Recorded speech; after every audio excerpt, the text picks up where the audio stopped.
On January 20th, 2026, students in Portland organized and took part in a protest against Immigration and Customs Enforcement, also known as ICE.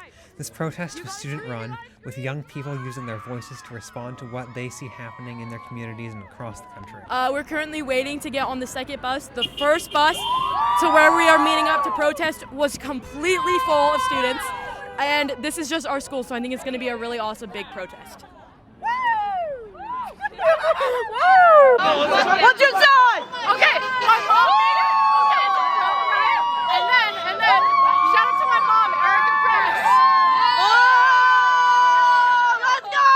What's your side? Show your side. Since no human is illegal. Thank you. How do you feel about what's happening right now in our country? I feel like it's totally terrible and like really idiotic in a way. And I don't think that any of it should really be happening. I think that people should have equal rights, be allowed to live in this country and make it what they want. And what does your sign say? My sign says keep families together and the other side says ICE out because I believe in that. Across the United States, immigration enforcement has expanded in recent years. ICE now arrests and detains tens of thousands of people every year, with many of those arrests happening inside cities, not just near the border. What is your name? Henry. And what are you doing here at this protest?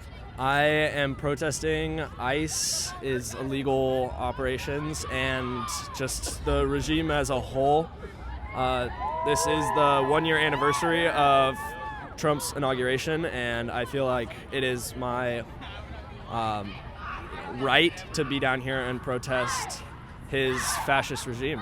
Yeah, what is the biggest thing you are hoping this protest can achieve? I feel like just bringing us together more. I don't know if it's gonna achieve any legal things, but just making sure people know that they can be seen and they are heard, and I don't know, bringing people together, really. Another major concern is that American citizens have also been stopped or detained during immigration operations simply because they were suspected of being undocumented.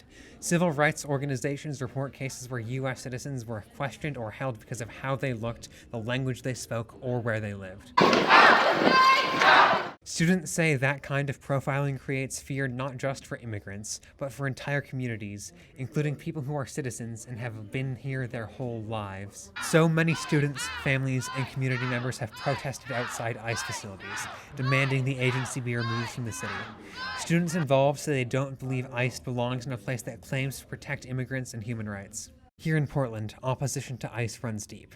The city and the state of Oregon are known for being sanctuary areas, and many residents have pushed for ICE to leave Portland and leave Oregon altogether. This protest wasn't about political parties. It was about students responding to policies they believe are hurting people, separating families, and putting lives at risk. What do we do? Stand up, fight back. When immigrants are under attack. What do we do? Stand up, fight back. When immigrants are under attack. What do we do? Stand up, fight back. When democracy is under attack. What do we do? Stand up, fight back. By organizing this protest themselves, students say they're showing that young people are paying attention, asking questions, and refusing to stay silent about immigration enforcement. Okay, what is your name? My name is Becca. And what are you doing here today? I'm protesting for immigrant rights here in the U.S. How do you think ICE is affecting our community? It's separating a lot of families. It's affected me personally. My father was deported last October, so I feel it's a very big part for me. I'm so sorry to hear about that. What do you think us youth can do about it?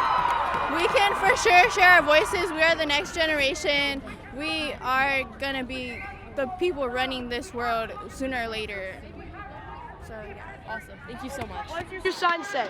I think the first Gun. Donald Trump has got to go. Hey, hey. Ho, ho. Donald Trump has got to go. Hey, hey. Ho, ho. Okay, and what is your name? Misha. And Misha, what are you doing here today?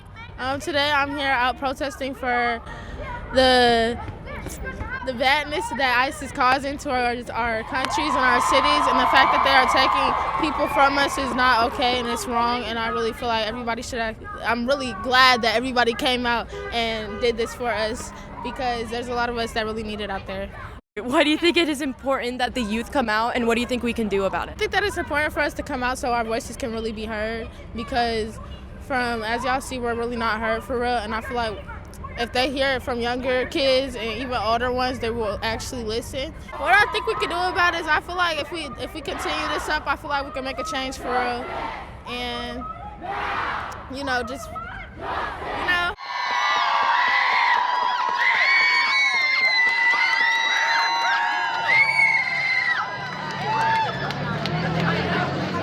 Okay, what is your name? Ruby, And what are you doing here today? protesting ICE and what they've been doing in America. Why do you think it's so important that youth come and protest and stand up for the country? I think students' opinions are really important, and when we show up as a community, it makes an impact. People see this, people care, and like a lot of people have shown out, and I think it's really important. And what does your sign say? Well, it actually has two sides. It says fight ignorance, not immigrants. And then when cruelty is normal, compassion looks radical. It's saying that we need to show compassion, Yes. Thank you. We gotta actually fucking think. We gotta research about it. We gotta mean it. Yes! As the protest came to an end, students said their message would continue beyond this day. They want ICE out of their city, out of their state, and an immigration system that puts human lives first.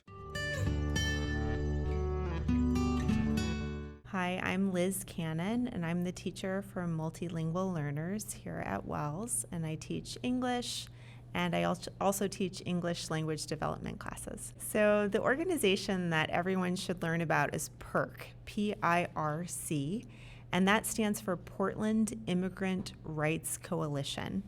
And you can go to their website to report any events that are troubling that involve immigration officers. You can also go there to donate. You can go there to volunteer, and you can go there to find resources for community members who might need legal representation or some other kind of support when it comes to immigration. So the way I think of it, the experts in the community, the people who are working to defend immigrant rights are well connected with PIRC. And PIRC knows where to go with information that we send them. So putting a video online means that a lot of people will see it, but you don't necessarily know that the right people are going to see that video. So we really want people who can help in a legal and productive way to see any kind of videos or to gather any information that we might have. The other thing to think about is that people who are in altercations with immigration officers are already being victimized. And so the last thing that you want to do is put images of someone possibly at the worst time of their life out there on the internet for everyone to see.